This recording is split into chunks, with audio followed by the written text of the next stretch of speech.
2017, kailangan ng pagkaing umuusok sa sarap. Di ba, Hero? At matitikman natin ang isa sa magti-trend na food ngayong 2017, ang smoked meat. Ayan! Ate Love, parang puro usok ata yun na rin. Ayan na nga, napaparamdam na. Napaparamdam na yung mga usok. Alam nyo ba kasi mga kapuso, isang smoked meat. Wow! May mga smoked food. Diba? Ayan, oh. Ito, Yan ang mga nagtitrend ng 2017 at Ayan. swerte. Ngayong Correct. 2017 ang mga food business. Correct, mga kapuso. Mamaya alamin po natin kung paano nga ba niluluto ang masasarap na pagkain ito, mga karning ito, Hero. Yes, Ate Love, ibibida rin namin sa inyo ang masasarap na tandem. Masarap na tandem sa mga umuusok na sarap ng smoked meat. Yes, yung mga perfect partners. na side dish. Yung mga Yun, perfect partners nila. Lahat ng yan, mga kapuso, nako! Umusok na kayo dito sa amin para maging masaya ang 2017 nyo. Dito lang kayo. O, tingnan natin ulit. Grabe talaga. Ito, grabe yung pulang-pulang meat. Nandito rin yung chicken. Yes! Nagbabalik po kami dito sa Pasig City, mga kapuso. Gaya ng sinabi namin kanina ni Hero, ibibida namin ngayong umaga sa inyo ang mga pinausukang masasarap. Di ba, Hero? Yes, Ate Love. Yan yung magiging trend ngayong 2017 na pagkain, mga smoked meat. Yes. At nandito tayo sa isang restaurant sa Kapitolyo, Pasig para ituro sa inyo kung paano nga ba niluluto ang mga masasarap na smoked meat. Yes. Ang pagpapausok daw po kasi ng mga karne ay paraan para mas mapanuot ang mga lasa o di kaya yung spices na ipinapahid po sa karne. At para tulungan tayo, makakasama natin ang head chef na si Chef Rafi Sonico ng Pitmaster Smokehouse Barbecue. This time, good morning, Chef! Good morning. Chef! And sa mga kapuso. Yan! Formal siya, formal. Kaya first time niya raw to eh. Kasi una po ito sa unang hirit, guys. Oo. Kaya masaya. My first time. Okay, Chef, ano yung unang-una mong ginagawa? Yung proseso po ng pagpapasarap ng inyong karne? Okay, Trimming. so this is You start with trimming. This is actually a sample of our Angus brisket. Okay, so trimmed na siya. The first step is to trim it.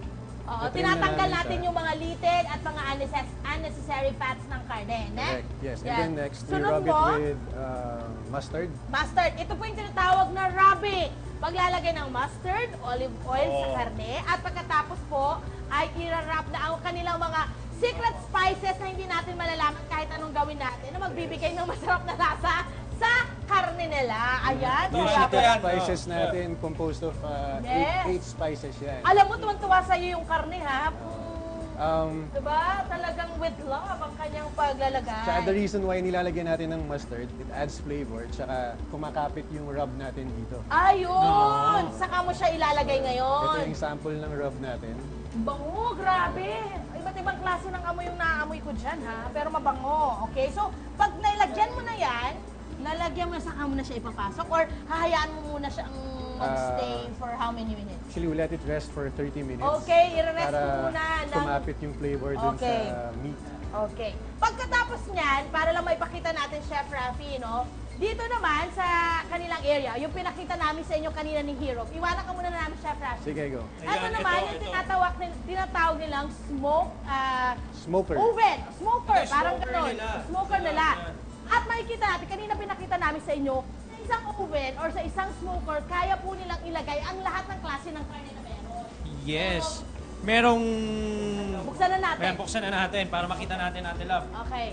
Anong nakita natin? Ayan. Ayan, may Angus beef nga. Gaya Ayan. yung pinakita procedure kanina, Ate Correct. Love. Tama ka, Hero. Next is... Ayan, merong brisket. Okay. Ayan, merong May chicken. ribs. May ribs. Chicken. May chicken Oh, legs. diba? Na quarter leg. May quarter Meron leg. din pong bacon. May bacon. Wala tayong mga bacon. Ayan, oo, Ate Yan, mga Love. kapuso.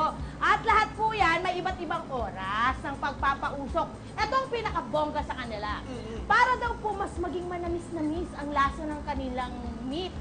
What they use are areno. Ang ginagamit po nila ay ito. Alam niyo ba kung anong mahiwagang kahoy na to? Santol. Yes! Good. Kasi daw po fruity, kaya po nagkakaroon ng maprutas-prutas na lasa yung kanilang mga karne.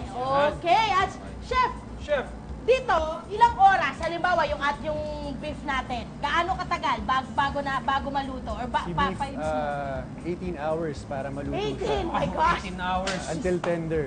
Tantong tender, Yes. hindi nyo titigilan, ganong Hindi factor. tigilan Okay, yan. next ay yung ribs naman, gaano katagal? Ribs is 7 to 9 hours. 7 to 9, and then yung mga chicken natin, quarter Chicken, 2 hours. Yung bacon, 2 hours. Okay, guys ha, itong kanilang paggawa ng kanilang mga food, nagre-research and development din si chef. Ganon siya kabongga. So, chef, paano mo natutunan na maganda pala yung Santol kahoy na wood. santol? Actually, Santol. basically, it's just trial and error. Oo. Marami kaming tinry na wood. Oo. Pero yung pinakamasarap for me, in my opinion, is santol. Oo. So, na-try mo na yung iba't ibang klase ng Yes, pagpapauso. nag-try tayo ng Ayan. acacia, Okay. mahogany. Tingnan na natin mamaya. Meron na silang hinanda para Oo, sa atin para doon sa eh. atin. Siyempre yung mga finished product, guys. Naku, grabe. Lalo yung kanilang 1,400 na parang good for isang barangay. Mamaya po yan ako. Excited na kaming matikman. Di ba, Hero? Yes, Ate Love. At Diba? mamaya, mga kapuso, titikman din natin yung mga side dish na swak Ay, na swak. Parang doon ka excited. Yes, Ate Love. Kasi kailangan tandem yan eh. Yes! Oo. Mamaya po yan! Ako, tumutok lang po kayo sa unang hirit.